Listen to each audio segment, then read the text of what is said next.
For the last 40 years, we've all been told this one single epic story. A story of unstoppable growth, gleaming new cities, and a dragon awakening to claim the 21st century as its own.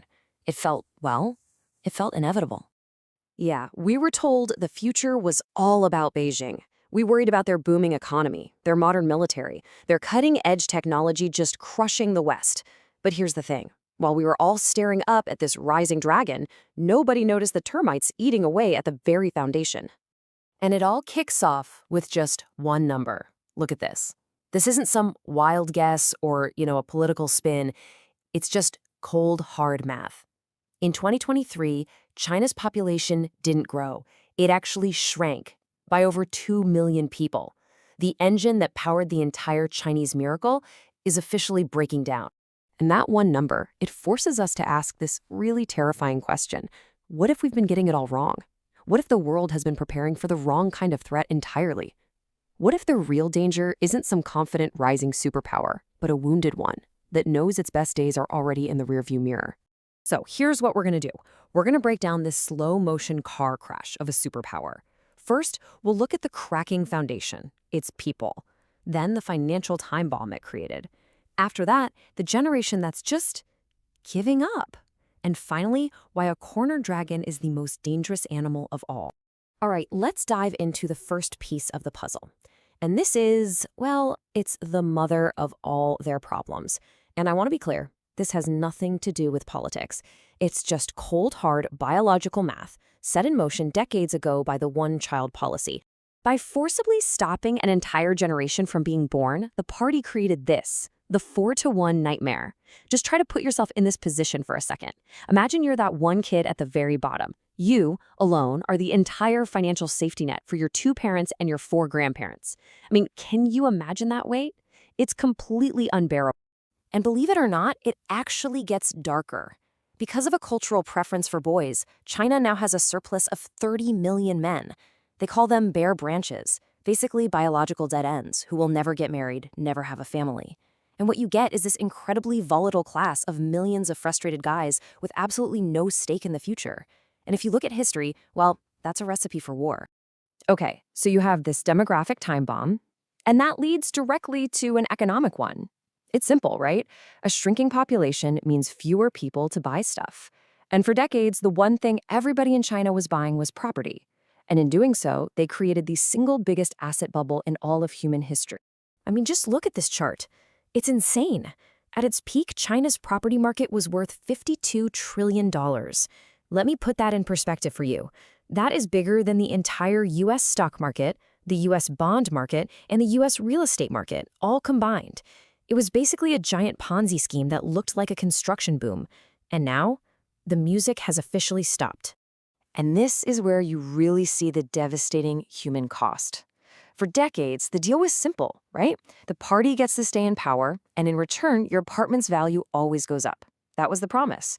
But now, with 70% of a family's entire net worth tied up in this collapsing market, and with millions paying mortgages on apartments that are literally just rotting unfinished shells, that social contract, it's been completely shattered.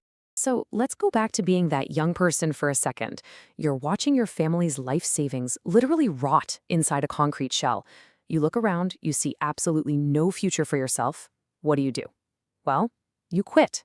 You don't protest in the streets. You stage a psychological rebellion. Yeah, there's a phrase you've got to know. It's bailon. It literally means let it rot. The term actually comes from basketball. When your team is losing so badly that the game is just impossible to win, you just stop trying. It's garbage time. Well, young people all across China are looking at their economy and they're saying, we're in garbage time. And honestly, can you really blame them? Youth unemployment shot up to a record of over 21%. It got so bad, so embarrassing, that the government just stopped publishing the numbers.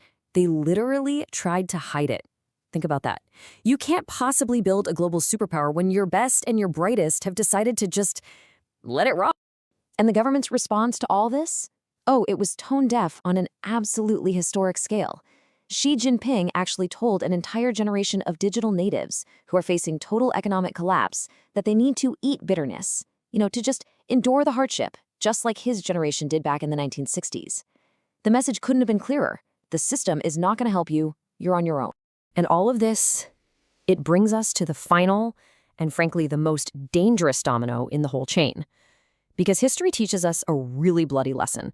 A rising power is usually pretty peaceful, but a declining power, a power that knows its time is running out, that's when things get violent. There's actually a name for this. It's called the peaking power trap. And the theory says that the most dangerous moment for any country isn't when it's on the way up, it's when it has hit its peak and can see the long slide down coming right at it. Think about it. Japan didn't attack Pearl Harbor because it felt powerful. It attacked because it was being strangled by sanctions, and it knew its window to act was closing forever. And right now, Xi Jinping is looking at the exact same data we've just gone through. He knows, mathematically, that China will never be stronger than it is today. So this leaves China's leadership with this incredibly stark choice. On one hand, they can accept this slow, painful decline into irrelevance, probably filled with all sorts of social unrest. Or they can roll the dice. They can try to distract the entire population, whip up a storm of nationalism, and gamble everything on an invasion of Taiwan. And that leaves us and them with the final terrifying question. If you were in charge and you knew the math was against you, that your whole dream was dying, would you open up the system and risk losing control? Or would you lash out and risk everything? See, the dragon isn't rising anymore. It's cornered and it's thrashing. And that right there is what makes the next decade the most dangerous time in modern history.